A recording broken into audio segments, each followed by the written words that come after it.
ఏంటి ఏదో కింద పడింది? ఏదో స్కూల్ పాంప్లెట్ నాన్న. ఈ ప్రైవేట్ స్కూల్లో ఉన్నారే అప్పుడే ఇంకా సమ్మర్ హాలిడే స్టార్ట్ కూడా అవ్వలేదు, అప్పుడే పాంప్లెట్లతో దాడి మొదలు పెట్టినారా?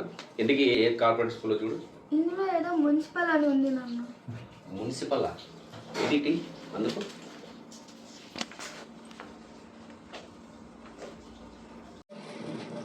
మున్సిపల్ సెంట్రల్ ప్రైమరీ స్కూలా? ఏంటి మీ గవర్నమెంట్ స్కూల్లో కూడా పాంప్లెట్ కొట్టిస్తున్నారా? అవును నాన్న, ఇప్పుడు మారుతున్న టెక్నాలజీకి అనుగుణంగా మా గవర్నమెంట్ స్కూల్స్లో కూడా ఎన్నో మార్పులు వస్తున్నాయి. అవునా? ఏంటి మీ గవర్నమెంట్ స్కూల్లో ఏమేమి అన్ని గొప్పగా ఏమున్నాయి చెప్పు. చెప్తాను వినను. చెప్పు. 100% ఇంగ్లీష్ మీడియంతో పాటు సన్న బియ్యంతో డొక్కా సీతమ్మ మధ్యాహ్న బడి భోజనం, సర్వేపల్లి రాధాకృష్ణన్ విద్యార్థి మిత్ర కిట్లు, ఈట్ యాప్లో స్టూడెంట్ లాగిన్ ద్వారా పిల్లల పూర్తి సమాచారాన్ని ఒక క్లిక్తో పేరెంట్స్ చేతిలో ఉన్న మొబైల్ ఫోన్లో చూడవచ్చు. తల్లికి వందనం పథకం. పాతకాలపు బోధన విధానాలు కాకుండా డిజిటల్ బోధన వైపు అడుగులు వేస్తున్న మా ప్రభుత్వ పాఠశాల.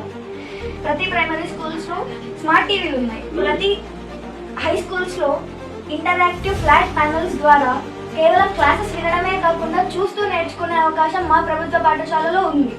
ఏ ప్రైవేట్ స్కూల్స్లో లేని విధంగా GFLN ద్వారా వెనుకబడిన విద్యార్థులపై ప్రత్యేక శ్రద్ధ. క్వాలిఫైడ్ టీచర్స్ ద్వారా ఒత్తిడి లేని ఆటపాటలతో కూడిన చదువు కేవలం మా ప్రభుత్వ పాఠశాలలోనే సాధ్యం. ఏ ప్రైవేట్ బడులలో లేని విధంగా జాదు పిటర వంటి కిడ్స్ ద్వారా అత్యంత నాణ్యమైన TLNలు కేవలం మన ప్రభుత్వ పాఠశాలలోనే సాధ్యం. హోలిస్టిక్ ప్రోగ్రెస్ కార్డ్స్, మెగా PTMల ద్వారా విద్యార్థి ప్రగతిపై ఎప్పటికప్పుడు చర్చ. ఇలా చెప్పుకుంటూ పోతే ఎన్నో ఉన్నాయి నాన్న. అయితే ప్రైవేట్ స్కూల్స్కి ఏమాత్రం తీసుకునే విధంగా మీ గవర్నమెంట్ స్కూల్స్ ఉన్నాయంటావు, అంతేనా? అంతే నాన్న. మొత్తానికి నేను గవర్నమెంట్ స్కూల్లో చేర్పించి నేను మంచి పని చేశాను కదా? 100% నాన్న. శభాష్ శభాష్. మీరు మీ పిల్లలను మీకు దగ్గరలో ఉన్న మా ప్రభుత్వ పాఠశాలలో చేర్పించండి. వారి బంగారు భవిష్యత్తుకి బాటలు వేయండి.